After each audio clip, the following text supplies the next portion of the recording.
Welcome everybody to our webinar today, a guide to proactive HMRC disclosure for R&D claims, when is voluntary disclosure appropriate and how to go about it. First of all, please let me introduce you to our guest experts, Sarah Scala, Chartered Tax Advisor and Tax Dispute Specialist, and also to our MD and co-founder here at WhisperClaims, Mike Dean. Mike and Sarah will be delving into the latest HMRC challenges surrounding R&D claims and discussing what in HMRC's view constitutes a weak claim, how one can make a voluntary disclosure when a previous claim has been reviewed and highlighted as weak or non-qualifying, and what are the advantages of making a disclosure. We're looking forward to all of your engagement and participation in the Q&A later on. Please can I kindly ask for your understanding that we may not be able to address really highly specific individual circumstances in real time.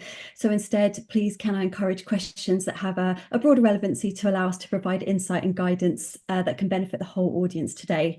We will, of course, be providing contact details to Sarah and to us in the follow-up should you have a particularly specific inquiry that you would like to discuss further. Thanks so much for your understanding and cooperation. And just one more thing finally from me, if you can possibly, please make sure you direct questions into the Q&A box, which should be around the middle of your ribbon, just at the bottom of your screen there. If you use the chat box, it doesn't matter too much. It just makes it easier for us to make sure that we're capturing everybody and answering all the questions that do come through. Thank you so much. Over to you, Mike and Sarah. Brilliant. Thank you very much, Suze. Okay, so what we're going to talk about today. So we've got a lot of people registered for this session, many of whom I don't think are familiar with WhisperClaims. So I'll do a quick intro to WhisperClaims shortly, just to give you an overview of who we are. Then Sarah will jump in and give you an intro to herself and NHD. And get into the meat and bones of the main session. We will finish up, as Sue said, with a Q&A. I think, given the nature of the session, it's probably wise if we hold off answering the questions until the end. But feel free to sort of chuck them into the Q&A box as we go, and we'll address them when we get to the end of the session. So, as I say, a lot of people on the call today, and many of you won't be familiar with WhisperClaims. So, who are we? So, we're an R&D tax software business. We're not consultants, so we don't do claims for anybody. We don't have a sister consultancy business. We exist entirely to empower consultants and accountants to deliver R&D tax services under your own brand. And we do that through a combination of things. The core of our business is our award-winning software, but sitting around that, we've got a range of learning tools. So that's training courses, webinars like this one, a range of ebooks, as well as membership of our WhatsApp user community as well. And then critical to our service offering is our advice line. So we've got an open advice line where you've got access to expertise, essentially at the drop of a hat, for anything at all to do with the scheme. So if you're struggling with a specific project where you're trying to get your head around, is this project eligible? Is this client eligible? Maybe a technical question around the legislation, then that's what we're here for. So even if you're in the middle of a client conversation and you need that kind of help and advice, we're there to help. So that's what we do. Where we got to date. So we're currently working with about 150 firms spread nationally. To date, around 3,500 claims have been processed using the software, with an overall eligible spend of about 600 million. So that represents somewhere around 150 million of tax benefits that have been delivered to the clients of our customers. Now, I mentioned on the previous slide award-winning software. So what awards? I guess to sort of give you a flavour, the thing we're most proud of is the fact that we've won a combination of technology awards and industry awards. Now, on the technology side, we've been recognised for the fact that what we've done in taking a sort of people-intensive, consultative project and turning that into a highly structured software-led project is actually something that's really difficult to do. So we've been recognised for that. At the same time, we've been recognised by the accountancy profession for having, if you like, opened the doors to a new market for many firms into what perhaps has traditionally been seen as a a little bit of black magic perhaps, and certainly steeped in mystery, and really help them to access a market that they perhaps otherwise didn't realize was accessible to them. So that's who we are and where we've got to date. I'm going to hand over to Sarah, and whilst I do that and let Sarah get set up, just to kind of set a little bit of context here, the reason why we thought this session today would be useful is that we're seeing over the last 12 months or so, with all of the changes to legislation and the changes to HMRC behaviour, that a lot of our customers are now being approached either by existing clients or by new clients who've been perhaps let down by an existing service provider. We've seen people leaving the market or leaving sectors of the market. That might be sector related, it might be claim size related, and that's leading our customers to then look back at some of the claims that these businesses have perhaps completed in the past. And that's leading them to wonder, what should I do in a situation where I can perhaps see a weakness or a problem with some of those previous claims? So it kind of sets the scene a little bit. Sarah, over to you. Yes, I'm ready. Thank you, Mike. Thank you, everybody. Good afternoon, and a big thank you to WhisperClaims for having me here today. I'll begin by a brief introduction to NHD. So NHD was formed in 2021 by my business partner, Nick Davies, and we are a purely tax disputes boutique business. We are currently a two-partner firm, and we have, in that very short time since mid-2021, reached the point where we now have 10 individuals on our payroll, and we also draw upon the expertise of a number of consultants. Our work comes from things like LinkedIn, a very loyal referrer network, and business development activity such as this. And we assist clients nationwide with any form of HMRC dispute. So what I'm going to talk to you about today is I'm going to cover what I deal with day to day in terms of R&D related projects, just to give you a feel for my involvement in this area and the type of experiences I'll be drawing upon.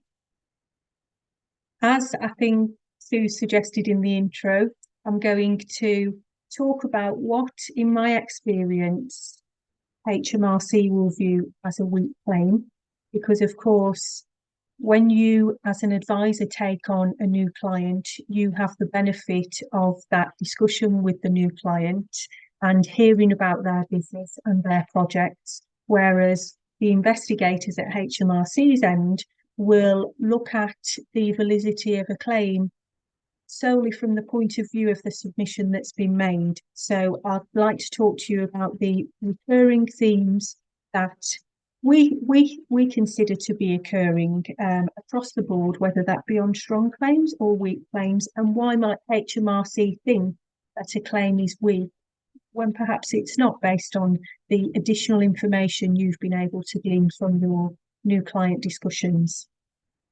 I'm going to talk to you about the possibility that HMRC could open an R&D specific disclosure facility and how that idea has come about. I'm then going to talk to you about what benefits that might bring to you and your clients, because of course it's natural for one to think initially, if I have a new client who's made a historic claim that's not yet under HMRC's microscope, is it wise to approach HMRC and enter into discussions about amendments that might be needed to that claim? And there are benefits of doing that, and I'd like to set those out to you. So at that point in the presentation, I'm hoping that I will have educated you a little on what a potential disclosure could mean, so that you are able to highlight when it might be suitable. And then I would like to help you understand how practically you would go about making that type of disclosure. And let's not wait for news of whether this specific R&D disclosure facility may or may not happen. Let me explain to you how you can use the existing disclosure facilities to make such a disclosure in the meantime. So beginning with my work in the R&D space, one aspect that I'm often asked to assist with is inquiry response letters. And as you might expect, rarely am I asked to deal with the first notice of an inquiry, because quite rightly an advisor will feel that they are best placed and certainly will have the information to answer the things that are being asked. Sometimes there may be a further round of correspondence, and again, the advisor will feel fairly confident that they can respond to the line of questioning by HMRC. So often I might get asked to become involved at the point at which HMRC are offering an independent review by another HMRC officer previously unconnected to the case. And if I am asked my view at that stage, then the sort of things I would recommend is to not lose heart, even though at that point you might feel that you've set out your client's position, you've set it out again in further rounds of correspondence, and you're not being listened to, and you perhaps feel that the independent review is not in any way independent and it's merely a colleague of the original caseworker having a look and then supporting his colleague's original decision.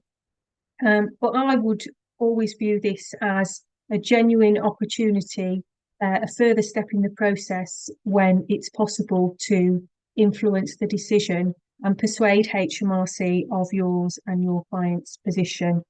So things I would recommend would be to present all of the information again for the reviewer, and not to rely on the original caseworker passing that over, or even for the reviewer to be able to find everything on the system, because as we know, in this electronic world, it's quite a task keeping up to date with all your electronic filing, naming documents correctly, etc.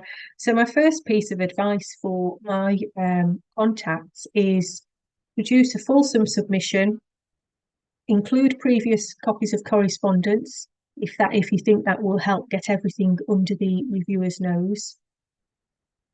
Try to think about alternative ways to say what you've already said. That might mean that you are less technical in explanations, or more technical because you weren't particularly technical before. Is there any new evidence that can be included for the reviewer that hasn't yet been provided? So, for example, in this case of R&D, is there an individual who perhaps could be sat down and help to prepare a statement that could be included in the submission, such as further information from the competent professional? And then finally, I would suggest setting out in the request for the review the points that you are requesting the reviewer to consider and therefore to respond back on in their decision letter. Now, so that can be quite effective, and that is my advice in that regard. And when it comes to how much input I will have on these assignments when I'm approached, I always say to my connections, it can be as much or as little as you require. So in this example, I have on occasion just literally had a no obligation discussion where I spoke to a connection, offered the advice I've just explained, and said, can't say that our business would necessarily have approached the claim in a different way, by which I mean when I've been part of larger organisations, because here at NHD we don't prepare claims as such. So that will be the extent of my involvement. I may have a business that says, great, that all sounds fantastic. Can you review this submission once it's prepared?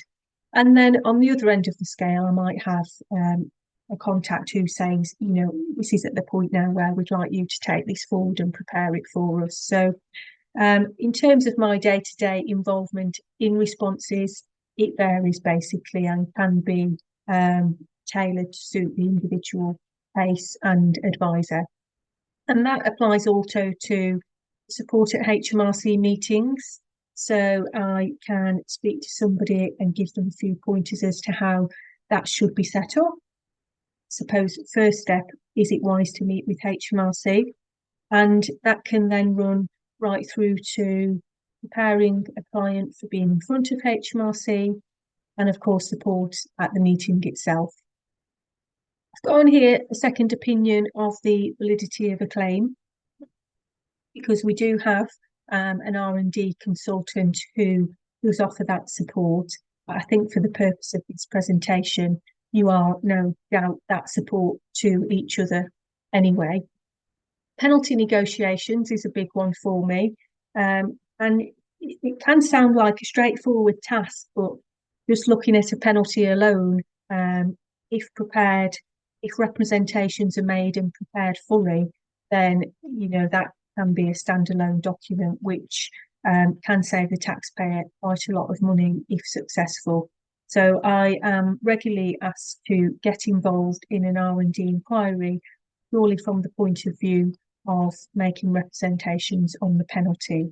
And I guess that stems from the unfortunate fact that HMRC tend to start at deliberate behaviour when it's entirely unfounded in a lot of these cases. And finally, I'll just mention alternative dispute resolution and tribunal support, because NHD are particularly skilled at each of those. And all I would say is it's worth having a discussion about those options if you're at a point where that's the only viable next step. Because what we find is those routes can be used in a more strategic manner. Therefore, it's not necessarily the case that you would be asking your client if they feel comfortable proceeding all the way to a tribunal, or it's not necessarily the case that you have to think about how much a tribunal would cost versus the tax at stake, because it may not get that far. The application to public tribunal is a very quick process and therefore doesn't cost very much at all. It could get you some way to reach an agreement with HMRC across the short term.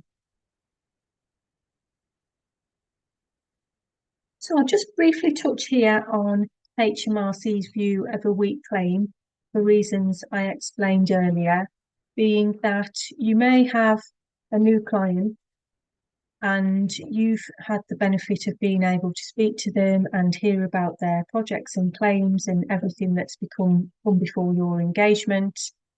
And perhaps you think to yourself, well, I may not have made the claim in the same way as the previous advisor.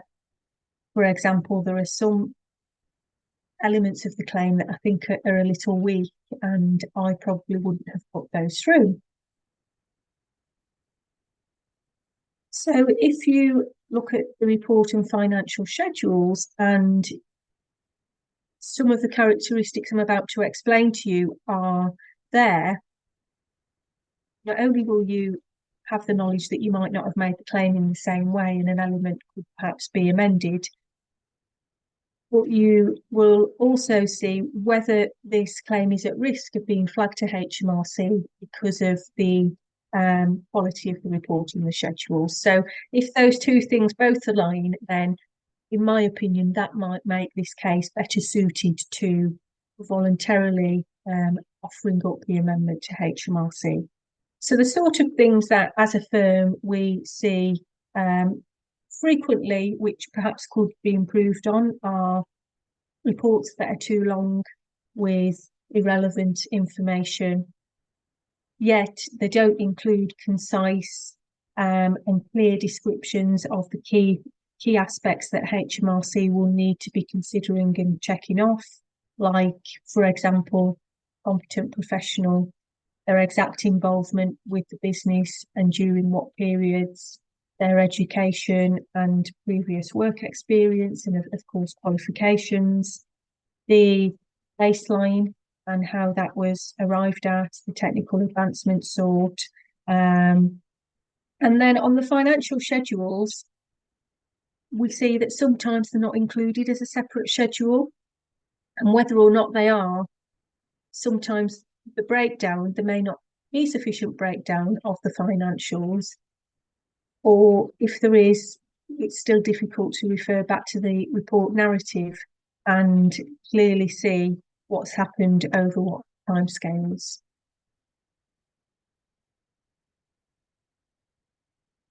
So just now that I've put the idea into your minds that disclosure might be a viable option on some cases, I'll start by just offering a bit of insight into my disclosure work. And I would say this is probably the area of my job that I find most enjoyable, because the benefit of disclosure is that you are able to either stop HMRC from leading the case because no inquiry has occurred yet, or the first time HMRC is made aware of something is when you present them with your view of what's happened, which includes your review, you setting the scene, and you put in the first set of numbers on the table. So I find that this is a far better way and a far easier way to achieve the right result for clients. So I first started in tax disputes back in early 2013 when I joined Grant Thornton's National Tax Investigations team. And at that time, disclosures were occupying most tax disputes professionals almost fully. It was the heyday of what was called the Liechtenstein Disclosure Facility, and that was when we were preparing disclosures for many individuals who had offshore bank accounts, and that geographical net and the sharing of information between countries was really closing in. From then, there were various versions of disclosure facilities that came about, all of which I have made submissions on. Specific disclosure facilities include things like a disclosure of property income. The worldwide disclosure facility is specifically there to disclose any taxes arising on offshore assets or income sources. So over the years, I've probably prepared single-handedly about 150 plus tax disclosures, all of which have been agreed. And so that leads me on to this idea that, given the amount of activity in the R&D space, does this not merit a dedicated disclosure facility of its own? And this was suggested back in September by a connection of mine, and it came about through a meeting with HMRC that I arranged through my involvement in a group called the Contentious Tax Group. This is a group that I founded back in 2021 when I was busy running around having coffees and discussions with my contacts and those in the same line of work as me about what they were seeing, were they seeing activity on this particular type of dispute. And I thought, hang on a minute, there's a gap here. Perhaps we should all be getting together on a regular basis and knowledge sharing, offering second opinions, benchmarking HMRC and flagging any inconsistencies. So this idea has prospered and this has become the Contentious Tax Group. And it's now a nationwide group, the voice of the tax disputes profession. And latterly, we have met senior leaders within HMRC's Fraud Investigation Service, and that was the September meeting I referenced of last year, during which we proposed this idea of the R&D disclosure facility, and they've offered to take that away and come back to us. And we've even been to the House of Commons and spent a couple of hours with MPs where we have expressed our concerns about HMRC working practices, including the way inquiries into R&D claims are being handled. So as I said, we've made that suggestion. They did agree to take it away. We have a meeting scheduled in with them again for later in the year, so we'll have the opportunity to follow that up. But what can be done in the meantime? Just save that slide for a moment. So in the meantime, there are a number of disclosure facilities currently up and running that could be used for this purpose. One which could be appropriate, but I'm not going to dwell on too much because it relates more so to the fraudulent end of any incorrect claims, would be the contractual disclosure facility. So we'll park that for the purpose of this webinar. The one that I think is most likely to be relevant here, given that we've got no offshore aspects, is what is known as the all-encompassing digital disclosure service. So where there is no other disclosure facility that a disclosure neatly fits into, the digital disclosure service catches everything else. So that is easily found on HMRC's website through its guidance, and it explains sort of the process.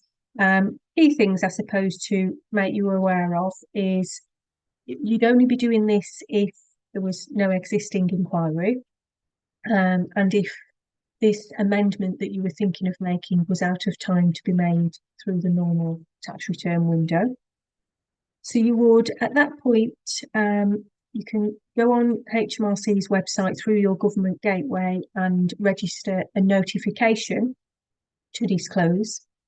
That requires very little information about the disclosure itself. It is an important step because it means the intention to disclose has been captured by HMRC. Therefore, any approach from HMRC thereafter, well, firstly, it will be very unlikely because they're going to be waiting for your disclosure. But also, your disclosure will certainly be regarded as unprompted because HMRC didn't contact you first. So you'd make that notification fairly quickly, and a letter would be issued to acknowledge that that notification has been made. And then 90 days would be made available to prepare the disclosure itself, which is a decent amount of time. But that said, 90 days can easily run away with you. So it's important to keep an eye on that deadline. Another way in which I would consider making a disclosure would be to go to sort of valued contacts within HMRC that I found can help me, particularly from a time point of view, progress disclosures fairly quickly and have a named individual allocated to them. So I have contacts within HMRC's mid-sized business customer relations team, and I approach them from time to time and say, I have a company that needs to make a disclosure. This is the tax in point. Would it be possible to send it through to you and your team? So that would be my way of notifying of the intention, as I explained previously. And then I'm given the name of somebody who is best placed to review it based on what tax I've said it relates to.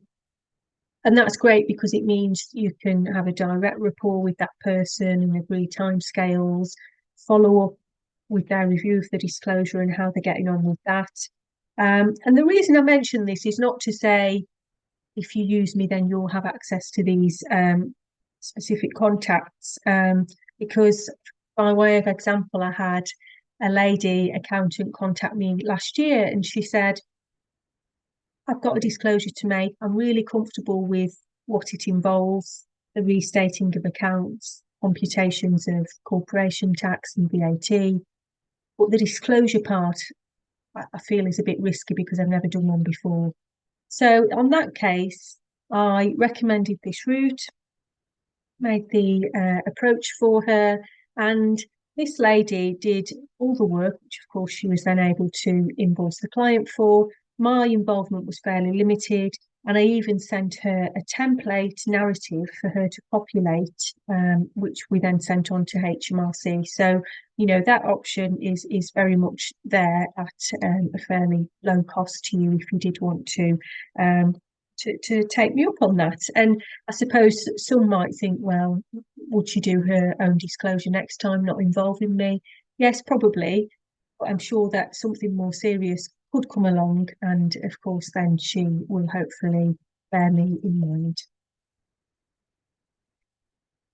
So I'd like to talk now about the benefits of making a disclosure, because I hope that by this point in the presentation you feel that you might be able to identify when you don't agree with a previous claim, and therefore this could be worth considering. The reason it will be worth considering is because if you don't agree with all of a previously prepared claim, you're sort of faced with one of two difficult options. The first being to make the future claim in the way that you think best, but then if that varies quite a bit to the previously prepared claim, could that flag concerns from HMRC's end? Or if you were to prepare future claims following the methodology of earlier claims, assuming that similar activity was being conducted by the business, would you be comfortable with that if you think some things perhaps shouldn't have been included? So in making a disclosure to HMRC, if there's some part of the previous claim, it will give you comfort that the part of the claim that wasn't amended by you has got HMRC's agreement that it qualifies and they're content. And it gives you the reassurance so that you can work on that basis going forwards. And that approach will reduce the likelihood of inquiries into the claims that you're going to prepare, but also limit the chance of an inquiry into the claim that you've amended. In fact, I think I'd go as far as to say, if you've made a disclosure, then period for which you've disclosed, it is agreed and no inquiry will arise. So there's a further, perhaps a more slow burning benefit that I can see, which is the impact on fee protection insurance. At present, some insurers may not cover a certain level of professional fees, depending on the issue, or premiums may have increased because of this increased scrutiny by HMRC on the R&D side. I've even heard of examples where an insurer has asked on its forms, do you offer tax avoidance schemes / R&D? And I'm sure we'll all agree that the risk level should not be regarded as on par for those two very distinct service areas. But if insurers are incorrectly taking that view, then would it be the case that with time, if the idea of amending aspects of claims through disclosure takes off, would that flow through to the insurers and affect what they're offering? And then finally, we have the ethical position. I've alluded to that when talking about your decision-making process on how to proceed with a future claim if you don't have confidence in the past ones. There's the final point that if you would have an obligation to notify your new client that you have doubts around the validity of a previously made claim. And if you did get as far as reaching the point where you recommend a disclosure and they didn't want to proceed with that, you might have to consider whether or not to act.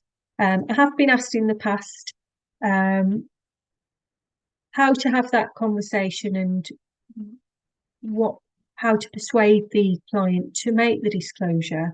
And my view on that is that in arriving at the recommendation to make a disclosure, I would expect that your review paperwork and conclusions should make it fairly easy to make this recommendation, and it should be quite clear, even if you need to bring to the attention of the client the various guidance which aspects of the claim aren't consistent with. It should be quite an easy discussion, but again, very happy to help with those discussions because my line of work is very much all about having discussions, whether it be with taxpayers or HMRC, and trying to negotiate, if you like, in the best way possible. So we've covered off so far when the need to make a disclosure might arise. We've covered off the processes that are available at present whilst there is no dedicated R&D disclosure route. So I'll just touch on the relationship between the client, R&D advisor, or accountant, and or tax dispute specialist. And I think really all I'd like to say on that is it can be whatever it needs to be to best suit you commercially and to best suit you in supporting your clients. So from my point of view, I engage directly with taxpayers, I engage with advisors who are engaged with the taxpayer. I can stay behind the scenes, or I can be visible and supporting in client meetings.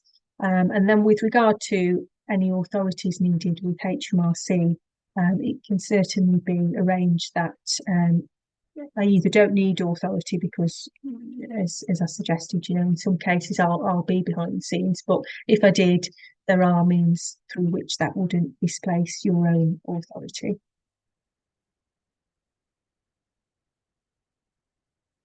I'd now like to cover some practicalities around preparing a disclosure to HMRC. So we'll stick with the example of using the digital disclosure service, which is that online portal that you go to notify an intention to disclose. That portal, when you log back on, when you're ready to make the disclosure, it includes boxes that need to be populated with the tax, interest and penalty figures. Now, my view is if you're going to do this disclosure, you want to give it the best chance of being accepted without any questions. Otherwise, you're almost not much better off than if you'd have had an inquiry. So with any disclosure I prepared, even the second half of the 150, when it was possible to make the submissions online, I have always produced a written document, and unfortunately there's no means through which you can upload that to the HMRC software. So I've always sent that off by post and asked for that to be matched up together. So on this slide, I've included the subheadings, if you like, of that document and the things I think that you would benefit from bringing to HMRC's attention in support of the numbers that you enter through the portal. So this is the version, the format of the template I referred to that I shared with the accountant I mentioned earlier. So you would include a background to business, the individuals, the type of business and the work carried out, the R&D, of course, and how this disclosure has come about. You'd include, I suppose, your appointment and from when it began, and not necessarily who was advising previously, but just that, the reason the disclosure has come about is because you are newly involved. You would include your analysis that was necessary to arrive at the amendments required. Any estimates and assumptions you made, which is really important because you are preempting any questions from HMRC about missing information or a need to have a methodology that could be agreeable. And then all of that will take you to your tax, interest and penalty numbers, which I suggest you include as sort of spreadsheet appendices at the back of this report or letter. It depends on how much detail is needed. And ideally, you would want the tax, interest and penalty figures in this written submission to be set out in the same way as the boxes that are required to be populated on the online form, so that they can easily be followed through and matched to all of your explanations that preceded the analysis. So a few tips here on increasing the chance of that document and the online submission being agreed first time. Get the reviewer on side. They're investigators. I'm an investigator. I always think if I impress them with the level of my investigative skills and my conclusions, then it really leaves them with nothing to ask that I haven't already considered. Meet all deadlines. There's no point upsetting them unnecessarily. And convince the reviewer that what you're saying makes sense. The HMRC business model at present seems to be issuing nudge letters, expecting taxpayers to pay professionals to do all the work, and HMRC collect the money. So there is a desire within HMRC for us to present things to them, and if done properly, then HMRC should just accept and move on. Explain penalty decisions fully. Of course, the lower penalty you're wanting to propose, if any, it requires very thoughtful explanations and persuasive arguments. And say what's payable and when it will be paid. Again, just making it easier for HMRC to see, well, if I can sign this one off, this is what comes in. That goes into my pot of what I'm being measured against. So sort of bearing in mind a few of those tips, what things do I suggest you take away from today? Get the story straight. I think sometimes we can always benefit from an additional discussion with clients. I certainly can, as many of them are non-recurring and therefore have limited time to get to know them in depth before commencing work. Decide about behaviour early on in the disclosure process, because your work and in particular the write-up of that document should all be geared towards what penalty you're hoping to successfully agree with HMRC. Know when to bring in specialist support, or if you don't know if you need specialist support, reach out to a specialist anyway, and a good one will tell you if think you need it or not, and they won't expect you to commit to anything until they've set out exactly what that support would look like. Know how to drive progress, because if you make a disclosure, you need to know how long it's likely to take for it to be reviewed and for a response to be received, and if that time frame is not met, how do you chase it up? And I think you've already covered this one, but make it easy for HMRC to accept. Now, I think that is all from me. Thank you, apart from answering the questions, if I can. So I'll leave it there and hand back over to you, Mike. That's brilliant. Thank you, Sarah. Let me just get my slides back up again. Brilliant. Now, just before we jump into the Q&A, and I can see we've had a few questions coming through, I am just going to throw up a quick poll here. This is just to allow everybody who's on the call to follow up directly with us. So just a couple of options here on this poll. I'm going to leave this up whilst we're going through the Q&A. So if something's kind of hit a nail on the head in what Sarah said there, and you'd like to have a direct conversation with Sarah post the webinar, if you can let us know through the poll there, we can get that set up for you. And equally, if you liked anything in what I said about WhisperClaims and what we do, and you'd like to know more, again, you can engage with us through the poll. So as I say, I'll leave those up, and we'll jump to the Q&A. So Susan, I noticed we've got a few. What has come through? Yeah, so first one, Sarah, we've got a couple of long ones, so I'll hit the first one. Thank you everybody who's sent in a question so far, and please keep firing them over. So first question, please excuse my novice question. You mentioned a late submission. We had an example of a client whose year end was 2901. We did not realise and went to submit the claim on the 31st/01. We were therefore under the impression that they have lost this claim. It was going back 2 years and we missed the cutoff by 2 days. Would we therefore be able to get this reviewed by the disclosure team? So this sounds as though the suggestion is to use the disclosure route in a favourable way for the client by opening up sort of closed years, if you like. I think that would be challenging, to say the least. Sometimes if you have a disclosure to make, you consider the disclosure period to therefore be open to anything that works the other way that can be of benefit. But I think proposing the disclosure purely to get a late claim through is unlikely to succeed. Thank you. Great. Next one. If a client had advice from the company who is now being investigated by HMRC, as they do not think that they have given correct advice regarding a tax avoidance scheme, can the client go to you and ask for advice? Sorry, that's slightly unusually worded there. So can you see the question, Sarah? I'm not sure if it might be. I don't think I have got to that one. I've just maximised the screen here and I might find it a little better. Advice from somebody who is now Oh, being... I'm in the chat. Might help if I go to the questions. The Q&A. Yeah. It's just the top one there. Yes, okay. If a client had an advice from the company who is now being investigated,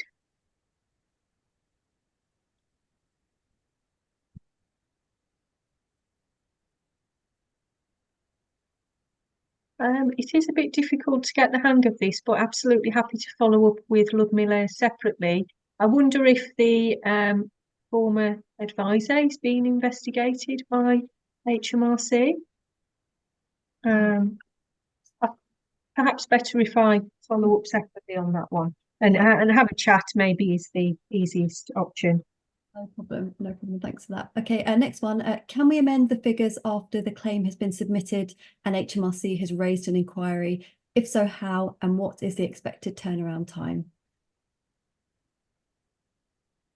Generally, HMRC don't allow you to make a disclosure if you're currently under inquiry. There are some exceptions to that, but I don't think that would apply here. One, namely, is that route through which you're disclosing tax fraud.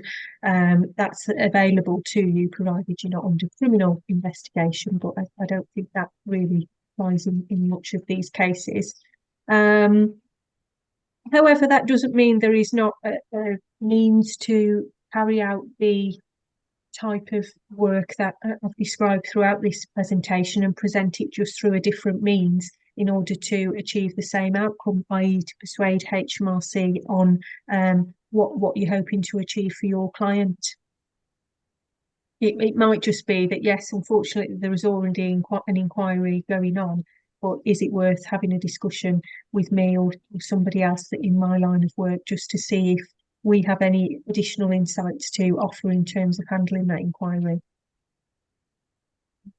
Thank you. We've got a great question from Claire. Thank you, Claire. Okay, so what if as a firm, you review your client's eligibility and conclude there is no valid claim? Your client is not happy and engages with another R&D service provider and they prepare a claim for your clients, which you see as not valid. What is the position if A, your client asks you to submit the report with an amended CT600 and B, the other firm amends the CT600 separately and submits the claim?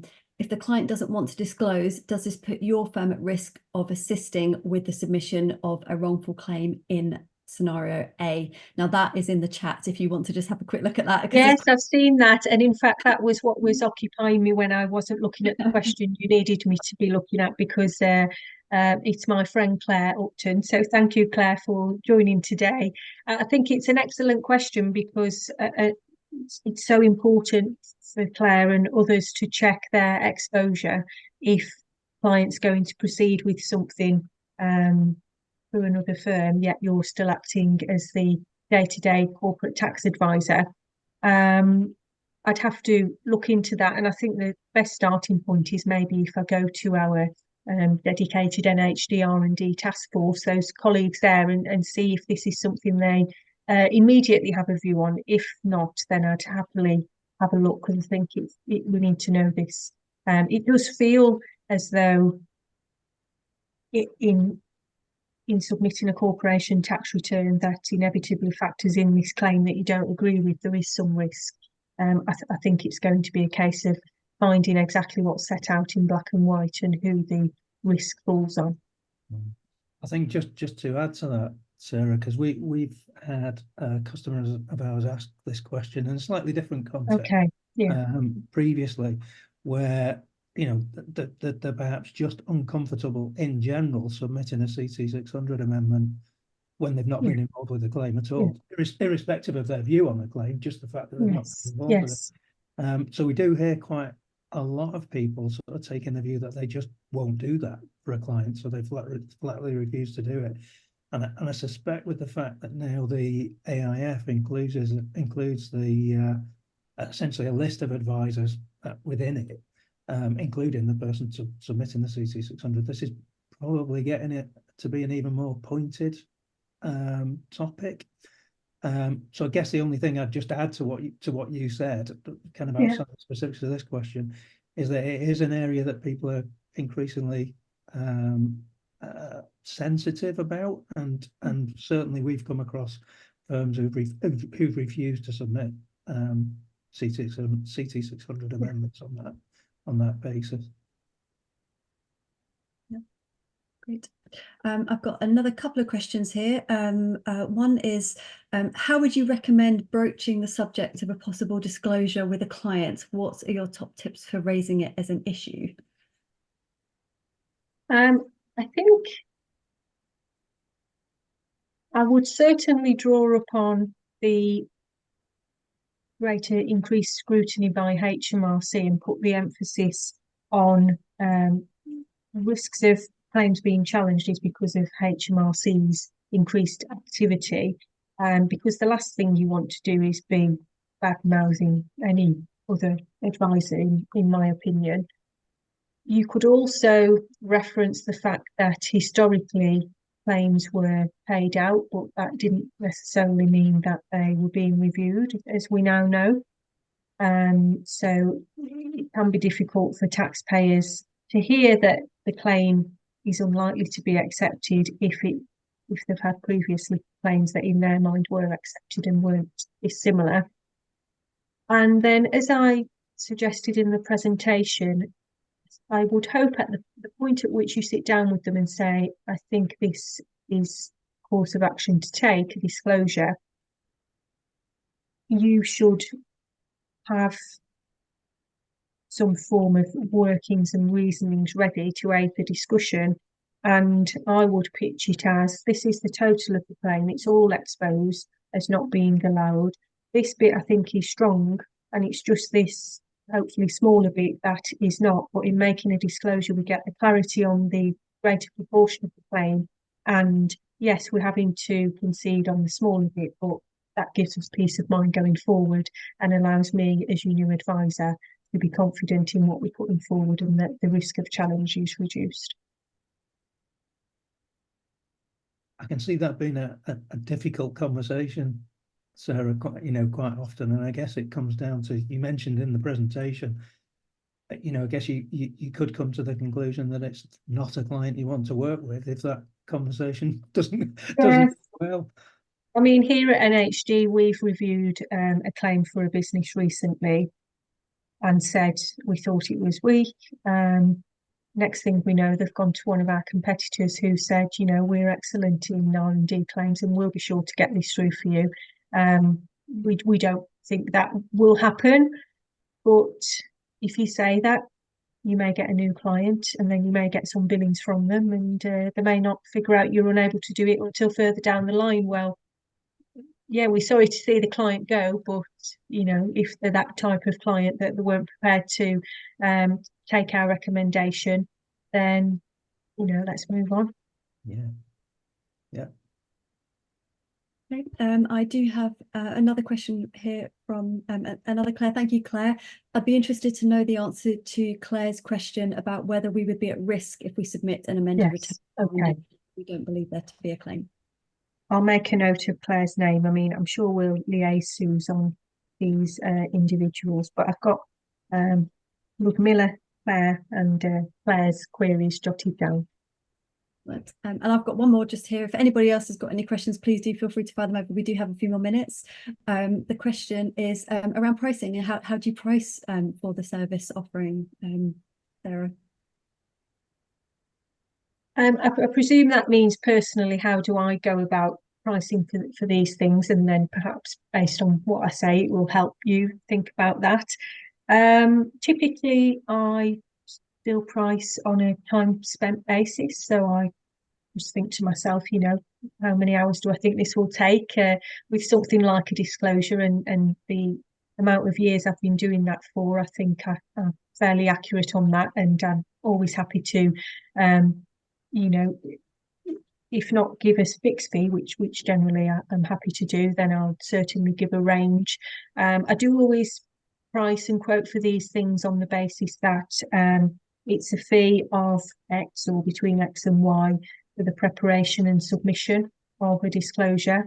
So if listeners here are thinking about voting for a disclosure project, whether that's with some assistance from me or by themselves, you should always be cautious of having an open-ended quote, because you can't be sure HMRC won't ask the odd question once it's gone in. I've tried to equip people with all of the tips I can think of that will give it the best chance of success first time. And I'd say, I mean, at certain points, you know, 90-something% of my disclosures have gone in with no queries whatsoever. It is a rarity that questions will be asked, but you should protect against that. So, yeah, I'll just think about how many hours it takes. That will be determined by how much input the advisor, if there is an advisor, would like me to have, whether it's them drafting a letter and I just review it.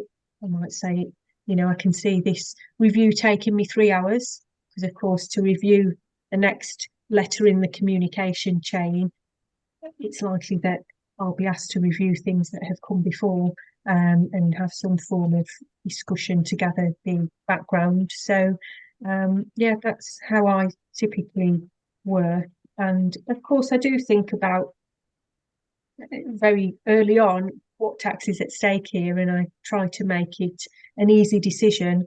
I mean, I recently had a case where I was asked to produce a submission which was entirely about the penalty. HMRC were wanting 15% and they weren't prepared to suspend it. So that was £25,000 worth of penalty. I thought there was excellent arguments for saying reasonable care had been taken, and I produced a letter on that basis, and my fee was, I think, £1,500. So £1,500, so that might have been 5 hours versus 25. We're at a point now whether to devote any more professional fees to this, because the point that's been reached is HMRC, whilst they won't accept the reasonable care, which is really frustrating because it clearly was reasonable care, they are prepared to suspend the penalty. So even with that outcome, which is not our preferred outcome, no penalty will be payable instead of 25k for a cost of a £1,500 letter. Excellent. Thank you. Well, that's all the questions we have, and finishing up nearly bang on time. Mike, is there anything else that you'd like to say? No, just to say thanks to everybody for turning up to the session, but also thanks for engaging with us through the questions and through the poll as well.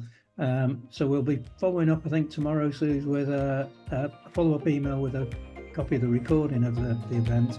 And all those people that we've kind of interacted with individually, either through the poll or the questions, will come back to you separately as well. That's great. Thank you so much, Sarah, for joining us today. It's been absolutely welcome. Thanks for having me. Thank you. And thanks to everyone for joining us. Yeah, thank you. Thanks all. Take care. See you soon. Bye. So, Bye. bye.